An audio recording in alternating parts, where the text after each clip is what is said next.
Vida Pública. Bem-vindos à Vida Pública, realizado pela Fundação Baldino do Amaral, TV Jornal Cruzeiro do Sul e TV Com. Este é um espaço democrático de reflexão e troca de ideias sobre os assuntos que, mesmo sem que se perceba, influenciam a vida de cada pessoa. Nossos projetos de vida, nossas esperanças, tudo aquilo que sonhamos para nós, para a nossa cidade e nosso país, passa pela esfera da vida pública. Espaço aberto à pluralidade, Vida Pública é um debate permanente sobre a realidade que nos cerca, para o qual estão convidados você, telespectador, e aqui, em nosso estúdio, todos os que têm alguma coisa importante a dizer. E a palavra hoje está com o coordenador de esportes da Rádio Cruzeiro FM, Nilson Duarte. Nascido em Votorantim no dia 6 de dezembro de 1978, Nilson de Oliveira, nome de nascimento, é casado com Gilzelaine Fiuza Nunes de Oliveira e pai de Ícaro e Brandon. Formado em radialismo na área de locução, Nilson Duarte, como é conhecido artisticamente, atua no segmento há 18 anos. Trabalhou na Rádio Vanguarda e na Cruzeiro FM. Na Rádio Vanguarda AM e FM trabalhou por 12 anos em locução. Paralelamente, começou a fazer narração esportiva para as rádios Nova Difusora, em Osasco, Rádio Cidade FM em Itu e na Cruzeiro FM, onde hoje é o coordenador de esportes, fazendo os programas Resenha da Bola e Esporte Total, além, é claro, das jornadas esportivas. Nilson, seja muito bem-vindo ao Vida Pública de hoje. Olá, Fernando. Olá, amigos telespectadores do Vida Pública. Muito bem, como vocês podem ver e ouvir, a voz do rádio, uma das vozes do rádio da Cruzeiro FM, se você não conhecia esta voz de Nilson Duarte, como é conhecido artisticamente, esta é a oportunidade de você conhecer. Nilson, é muita curiosidade, na verdade. As pessoas ouvem a voz e querem saber quem é a pessoa, né? E sem dúvida alguma o telespectador do Vida Pública tem aquela decepção, né? Porque costuma ouvir apenas a voz do cidadão, mas estamos aqui para conversar e para trocar uma ideia com todos os telespectadores e com você, Fernando. É verdade, pois é. A gente costuma dizer que no rádio, né, as pessoas ouvem aquelas vozes bonitas, né, tanto mulher quanto homem, né, e quer conhecer, depois você tem uma decepção. Mas o telespectador há de concordar. Pelo menos o Nilson é simpático, né? Sem dúvida alguma. Como você frisou, eu trabalho no rádio há 18 anos, no começo diziam, puxa, eu achava que você era mais velho. Hoje já dizem, puxa, eu achava que você era mais novo, mas é sinal que a gente continua fazendo o que gosta de fazer. Pois é, uma mescla e tanto. Aliás, é uma experiência grande. Nós vamos falar um pouco sobre essa experiência no rádio, né, tanto na narração como hoje na coordenação esportiva da Cruzeiro FM. Mas antes vamos falar um pouquinho sobre a Copa do Mundo. Algo que chamou a atenção e eu começo esta pergunta, este bate-papo, Nilson, falando. A Copa no Brasil foi considerada a Copa das Copas. Foi mesmo?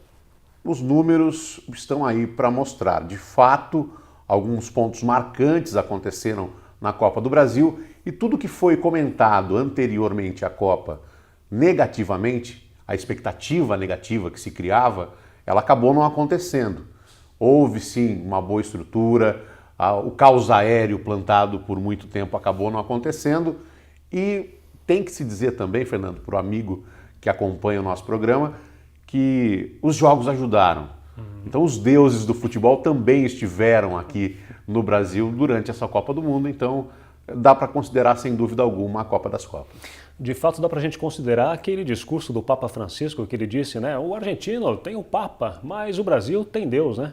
Pelo menos Deus é brasileiro. Então de fato foi comprovado que até a equipe vencedora, a Alemanha, gostou muito do Brasil e pretende ainda voltar muitas outras vezes mais para cá porque adoraram este país aqui. Muitos turistas gostaram muito, inclusive a Alemanha. Aliás, foi merecida a vitória da Alemanha? Sem dúvida alguma. A seleção que mais jogou dentro de campo foi uma seleção também que foi muito bem na relação interpessoal com os torcedores do Brasil e afora aquele 7-1, que pode ter deixado alguma mágoa no torcedor brasileiro, eu tenho a impressão que o próprio torcedor brasileiro também ficou satisfeito com o resultado da Copa. Essa derrota que o Brasil sofreu para a Alemanha de 7-1 historicamente, ela foi consolidada com a derrota da Holanda em 3-0? Sem dúvida alguma. Quando um time toma 10 gols numa semifinal e numa disputa de terceiro e quarto lugar, alguma coisa aconteceu de errado, não é mesmo? E serve agora para reflexão de um novo recomeço para o futebol brasileiro. Eu tenho a impressão que pode ser um marco. Esses dois jogos, não só o 7-1, mas quando você soma 10 gols em 2 jogos, muita coisa para uma seleção brasileira numa Copa do Mundo. Então eu tenho a impressão que pode ser um recomeço. A partir desses 2 jogos aí, o Brasil pode se reestruturar e voltar a ser campeão. Melhor a Alemanha ou a Argentina campeã? Sem dúvida alguma, tenho a impressão que 90% do torcedor brasileiro torceu pela Alemanha. A Argentina, por toda a rivalidade histórica que existe, embora, Fernando e amigos, a rivalidade do Brasil com a Argentina em Copa do Mundo ela é pequena. Apenas um jogo aconteceu entre Brasil e Argentina na Copa de 90. Infelizmente, eles venceram aquele jogo, mas não venceram aquela Copa, acabaram perdendo, coincidentemente, inclusive para a Alemanha. E o Brasil decidiu uma final de Copa do Mundo com a Alemanha em 2002 e naquela ocasião acabou vencendo. Então, a impressão que eu tenho é que em Copas do Mundo, a rivalidade de Brasil e Alemanha ela é maior, tanto que ela se repetiu na Copa de 2014, mas historicamente o grande rival do Brasil é a Argentina, e que bom que eles continuam só com 2 títulos e nós ainda temos 5. Pois é, aliás, você toca num ponto, Nilson, porque muitas pessoas, e falam, a maioria dos brasileiros torcia pela Alemanha, não pela Argentina, por conta desta rivalidade, uma questão mais emocional. Mas aqueles racionais de plantão trabalhavam a questão de, não, veja bem, se a Alemanha ganhar, ela encosta no pentacampeonato do Brasil. Eles vão se tornar tetra. Então, na Copa de 2018, os dois vão disputar. O Brasil para ser hexa e a Alemanha para empatar com o Brasil. Então é melhor que seja a Argentina, já que tem 2 títulos, pelo menos vai ficar só no tri. Eu tenho a impressão, Fernando, que a torcida pela Alemanha, aliás, pela Argentina, que aconteceu nesse jogo especificamente, e até durante a Copa, ela passa pelo fenômeno chamado Lionel Messi, que vem sucessivamente sendo o melhor jogador do mundo há algum tempo. No ano passado não venceu muito em função das contusões que sofreu. Cristiano Ronaldo foi eleito o melhor jogador do mundo, mas o Messi ele atrai muito, principalmente os jovens. Tanto que quando você anda pela cidade, você acompanha algumas pessoas, principalmente jovens, usando a camisa da seleção da Argentina. Acho que não passa muito por essa contabilidade de número de títulos, até porque a Itália também já é tetracampeã desde 2006. É verdade. E desde 2006 não conseguiu passar nenhuma vez da primeira fase, então não chegou nem perto do Penta ainda. Esperamos que o Hexa venha antes do Penta, tanto da Argentina, aliás, tanto da Alemanha quanto da Itália. É verdade, porque a Rússia está aí, né? 2018 está do lado, né? 2016 tem as Olimpíadas, né? Que também vai ser um outro momento assim importante para o Brasil. E logo depois, 2 anos depois, a Copa lá na Rússia, né? Passa muito rápido, Fernando. O planejamento ele tem que ser feito a longo prazo. A Alemanha mostra isso. O atual técnico da Alemanha, está nesse projeto há 10 anos. Ele foi auxiliar técnico do Klinsmann na Copa de 2006, que a Alemanha jogou em casa, que a Alemanha não venceu, ficou em 3º lugar naquela ocasião. Saiu o Klinsmann, entrou o Joachim Löw, que é o atual treinador campeão mundial hoje. E esse projeto foi tocado, passou Eurocopa, eles não venceram, passou a Copa de 2010, eles também não venceram, vieram a vencer no Brasil. Então, ganhar a Copa do Mundo não acontece em 7 jogos, não. O projeto tem que ser muito bem pensado. A longo prazo, na verdade, né? Sem dúvida alguma. Já tem que começar a pensar a partir de agora, né? Não dá para esperar muito tempo. Talvez, lógico que o torcedor não vai gostar, mas talvez o Brasil tenha que começar um projeto para ganhar não 2018, talvez 2022. Devido à qualidade do jogador brasileiro, lógico que o Brasil, sempre que começa uma Copa do Mundo, começa como favorito. Dificilmente ganha, na minha opinião, em 2018, começando o projeto do zero. Pode ganhar devido a essa qualidade do jogador. Mas se for fazer um planejamento mesmo, do jeito que é para ser feito, tem que pensar para lá de 2018, porque o tempo passa muito rápido. Um ponto que eu queria tocar com você também, Nilson, é a questão... Claro, o Neuer, goleiro da Alemanha, ganhou a luva de ouro. E a bola de ouro ficou para Messi. Foi justa? No caso do Neuer, que é até um pouco parecido com você, ou não? Ninguém nunca disse isso, você não, sem barba, não disse. Prestem atenção. No caso do falo Neuer, alemão ainda. O convidado vem e deixa o apresentador sem graça. Só o rádio pode fazer isso. É verdade. No caso do Neuer, eu acho que ficou bem entregue. A FIFA, após 2002, quando o melhor jogador da Copa, coincidentemente, foi um goleiro da Alemanha, que foi vice-campeão, que foi o Oliver Kahn, que acabou falhando nos gols do Brasil na final, mas a eleição é feita anteriormente, um dia antes da final. Naquele Mundial, o jogador que falhou acabou sendo eleito o melhor da Copa. O goleiro que falhou. Eles separaram o goleiro do melhor jogador da Copa. Eles escolhem o melhor goleiro com uma posição específica e depois o melhor jogador da Copa. No caso do Neuer, sem dúvida alguma, foi o destaque da Copa que contou.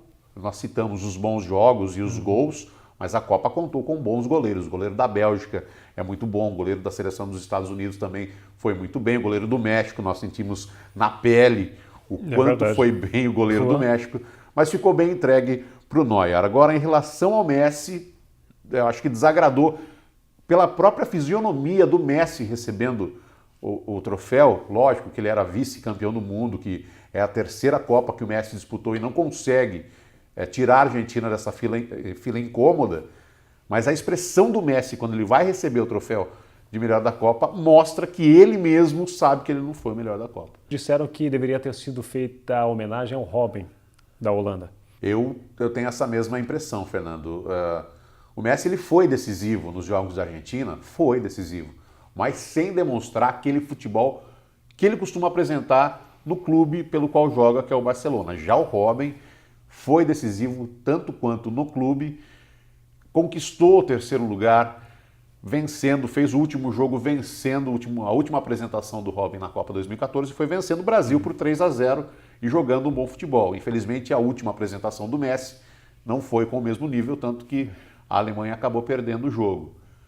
Faltou talvez um pouquinho mais de bom senso, eu até diria, para que o Robin fosse o escolhido aí para receber esse prêmio. Com certeza seria mais justo.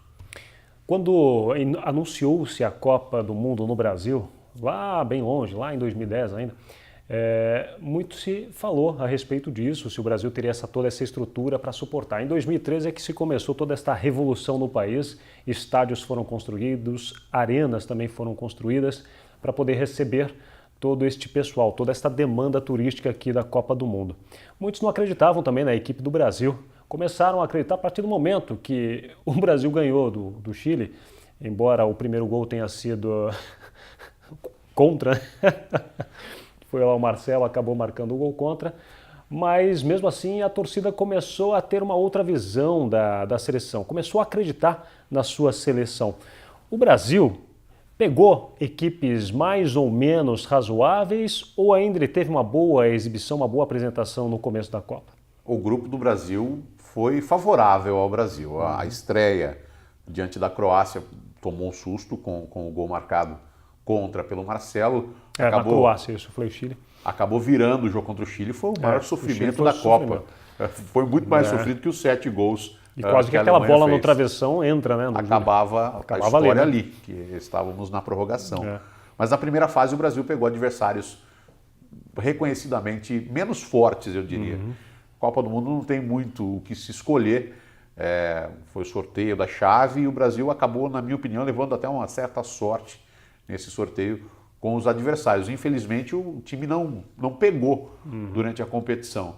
Mas esta vontade do brasileiro, ou esta proximidade do brasileiro com a seleção brasileira, principalmente em Copa do Mundo, começa já com o trem andando ou a partir do momento que o trem anda. Até um dia antes da abertura da Copa, a gente que trabalha com esporte quase que 24 horas por dia, aqui em Sorocaba, você não sentia clima de Copa. E no dia da abertura da Copa, no dia 12 de junho, dia dos namorados, pouco mais de um mês e meio atrás, eu vim para a rádio logo de manhã, que era o jogo de abertura da Copa, e o Brasil jogaria. O clima era outro. Aí você acompanhava carros com bandeiras, aquela expectativa, aquele frisson que gera. Mas o brasileiro espera a Copa começar para que aflore esse sentimento para a seleção brasileira. É uma pena, mas é uma característica do brasileiro também. A partir dessa experiência, o Brasil precisa rever o seu futebol, o futebol brasileiro, porque quando enfrentou um futebol europeu, dançou. Historicamente, o futebol brasileiro era copiado até um tempo atrás. O Brasil era o país do futebol, era onde nasciam-se mais craques. Infelizmente, até pelo motivo dos jogadores saírem daqui muito cedo, isso acabou invertendo, houve uma inversão. Hoje o brasileiro quer jogar como o europeu joga. Eu acho que o futebol brasileiro precisa reencontrar a sua essência. É fácil? Não é. Vai acontecer da noite para o dia? Também não vai. Mas eu tenho a impressão que o brasileiro tem um talento diferente sim para jogar futebol. E ele está aqui. O talento, você pode tirar tudo do ser humano, menos o que ele é e o talento que ele tem. Então eu acho que o brasileiro pode reencontrar esse caminho sim. Vai ser árduo, vai ser difícil, pode ser que demore, mas eu acho que esse talento será reencontrado. Muito bem. O que fazer com os estádios e as arenas pós-Copa? O famoso legado vai ser complicado. Até pela situação dos clubes brasileiros, a manutenção desses estádios não vai ser nada barata, então vai ser complicado.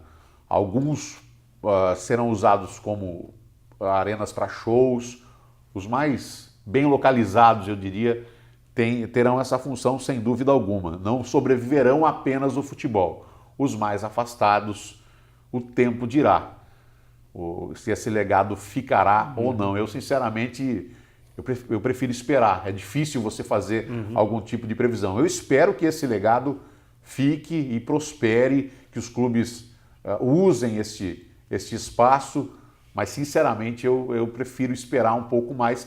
Eu acho que, não é a pergunta que você fez, mas o grande legado da Copa é foi a visita desses estrangeiros que levaram uma boa imagem do Brasil e vão divulgar esta boa imagem do Brasil em seus países. Então, talvez este seja o grande legado da Copa, a recepção de mais turistas visitando o nosso país. Muito bem. Em Sorocaba, São Bento e Atlético vão bem? A Copa do Mundo é um barato, mas eu gosto mesmo do esporte local.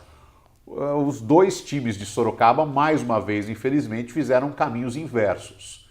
Há pouco mais de 10 anos atrás, o São Bento subiu e quando o São Bento caiu, o Atlético subiu. Houve, mais uma vez, essa inversão. O Atlético subiu, ficou 2 anos na primeira divisão.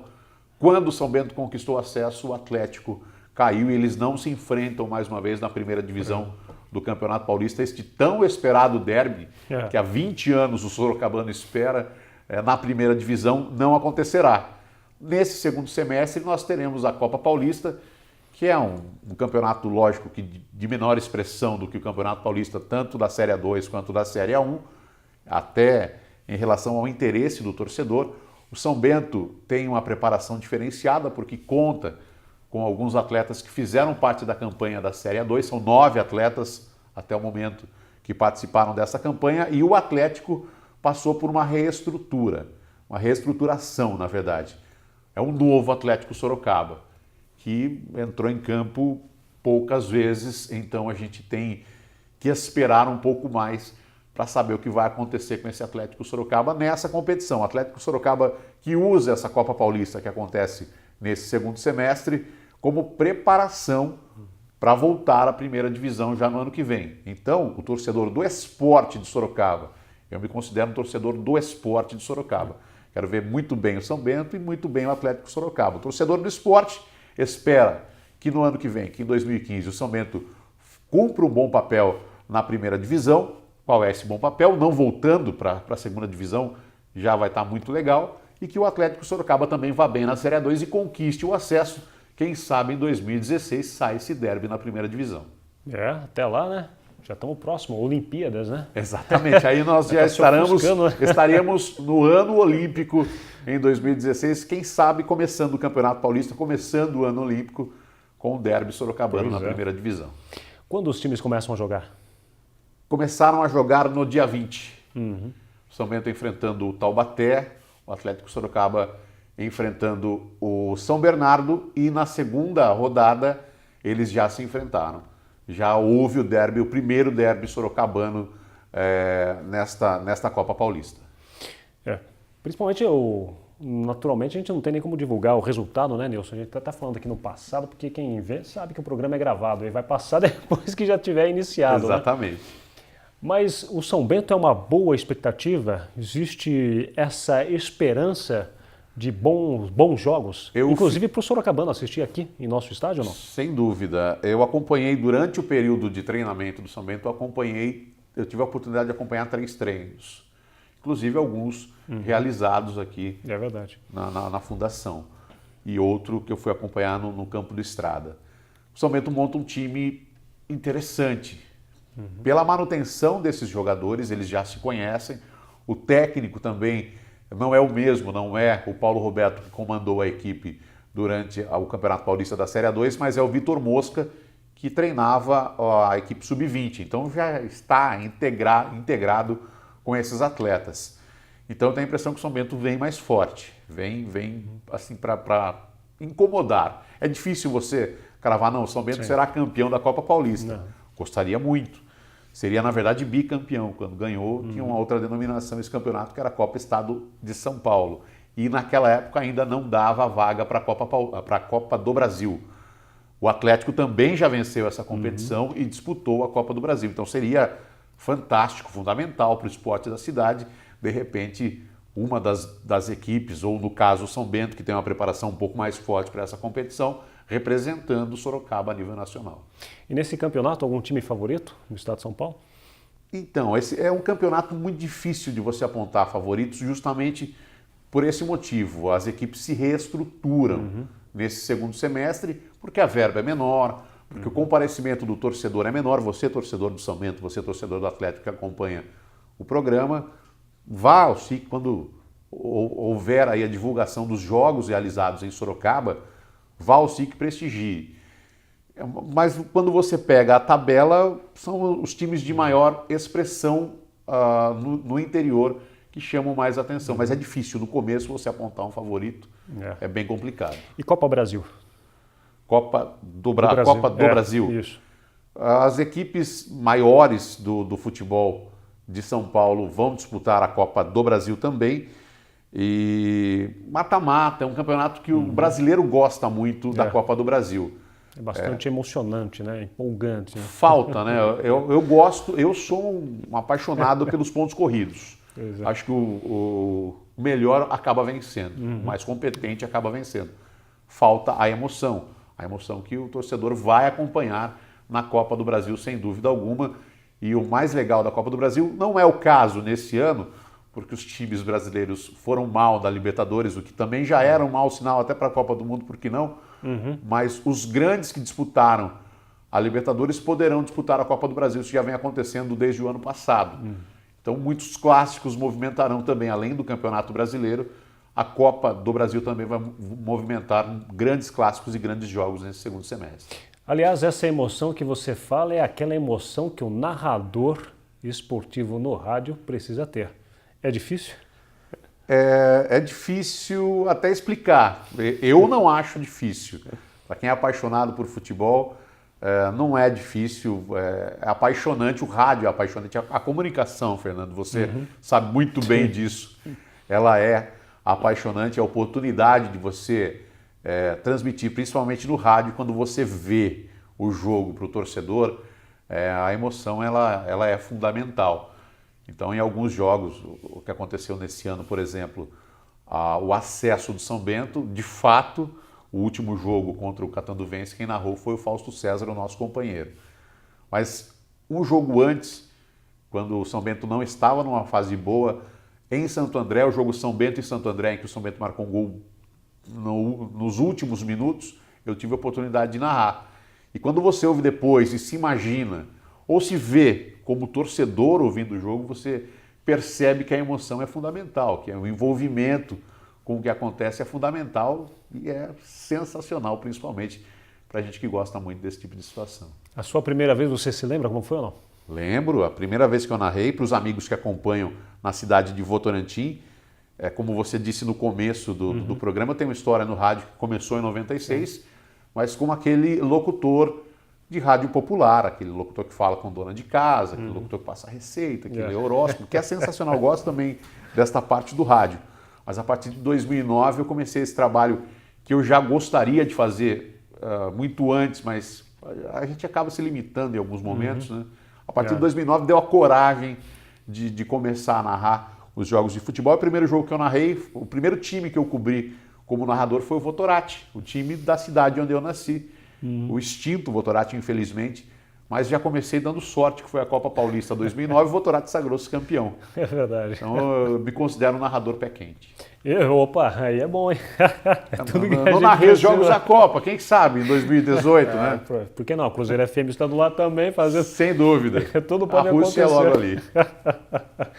E, Nilson, a questão da narração, do esporte, a gente sempre diz, né, no futebol, muitas pessoas que vão ao estádio, elas levam o radinho porque gostam de ouvir o narrador, né? O narrador falando, enfim, aquela coisa toda. E tem quem assista até pela TV e abaixa o volume da TV para assistir ao jogo, mas fica ouvindo no rádio, né? Essa questão. Para você descrever e desenhar todo esse ambiente e passar para o ouvinte que está em casa, não está no estádio ou na TV, é mais difícil? Você pensa mais naquele ouvinte que está em casa ou que está no estádio ou vendo pela TV? Geralmente você acaba sendo influenciado a narrar para quem não está vendo o jogo, ou seja, para quem está em casa. Mas eu sou dessa geração. Meu pai abaixava o volume da TV para ouvir Osmar Santos, para ouvir Fila de Gilhote, para ouvir Nilson César, para ouvir José Silvério. Então, ali, na verdade, nasceu a minha grande paixão pelo rádio desde a infância. E a gente acaba narrando para quem não está vendo, mas para quem está vendo também faz a diferença, porque eu também já tive do outro lado, Fernando. E os Jogos do São Bento, por exemplo, São Bento vai receber o Jaboticabal aqui em Sorocaba. Você pode até conhecer os jogadores do São Bento, você está ali acompanhando os jogos do São Bento, você vai conhecer a escalação do São Bento. Mas o Jaboticabal não. De repente tem um jogador conhecido que você vai querer pegar no pé, ou, enfim, vários fatores que você acaba sabendo quem é o jogador do time adversário, o jogador que você não costuma saber o nome. Então acaba ajudando também, por isso que hoje tem o radinho, tem o celular, várias plataformas que levam o rádio para dentro do estádio, para dentro de um carro. O futebol é muito ouvido para quem está em trânsito, então... Graças a Deus o rádio é imortal. Não, e com certeza sempre será, né? Aliás, é fundamental, né? Essencial para todos os aspectos. Qual foi o maior, na sua opinião, ou os maiores narradores, ou que são os maiores narradores esportivos em que você se inspire também? O meu grande ídolo, eu gostaria de narrar como Osmar Santos. Eu tenho a concepção que não vai ser possível dessa vez, mas a gente tem ele assim como... E uma grande geração de narradores também tem ele como aquele horizonte. Você já narrou pela TV? Narrei TV. É mais difícil o rádio e TV? Muito diferente? Tecnicamente, seria até mais fácil você narrar na TV, porque todos estão vendo o jogo. Mas como a minha formação é de rádio, eu tenho que fazer um trabalho de reciclagem cada vez que eu vou narrar. Narro muito menos na TV também, mas já tive oportunidades... TV Esporte Interativo, de testes TV Esporte Interativo, Fox Sports recentemente. Mas essa grande formação que eu tenho no rádio, talvez ainda eu não consigo desligar. Mas por isso a dificuldade de narrar os jogos na TV, assim, por causa da pegada do rádio mesmo. Mas se bem que é uma tendência, a gente acompanha na TV, cada vez mais o narrador da TV está próximo do narrador do rádio, pela atenção. Teoricamente, você narrando na TV, você não precisaria chamar a atenção de quem está assistindo, porque todos estão vendo o jogo. Só que, se você não colocar emoção, daqui a pouco estão mudando o canal, estão colocando na novela e não querem mais saber do jogo. Então, cada vez mais, e é um processo que vai ser lento, na minha opinião, mas a narração de TV vai se aproximar do rádio e vice-versa. Muito bem, Nilson, obrigado pela participação no Vida Pública de hoje e parabéns pelo teu trabalho. Fernando, eu que agradeço ao convite, agradeço a todos os telespectadores. Até a próxima. Com certeza. E olha, não deixe de ouvir Esporte Total, Resenha da Bola, Jornadas Esportivas na Cruzeiro FM em 92,3. E como diz o slogan da Cruzeiro FM, ouça e surpreenda-se. E você com certeza vai se surpreender, pois o rádio sempre surpreende. E o Vida Pública de hoje conversou com o coordenador de esportes da Rádio Cruzeiro FM, Nilson Duarte. O programa Vida Pública pode ser assistido no canal de vídeos do portal Cruzeiro do Sul em www.cruzeirodosul.inf.br, na TV Com, canal 7 da NET, TV Votorantim, canal 10 e TV Comunitária, canal 3 pela Supermídia. Agradecemos também a participação da nossa equipe de produção, o editor-geral Ednilson Jodar Lopes e o estagiário de produção Gustavo Henrique de Campos. O Vida Pública de hoje fica por aqui. Até o próximo.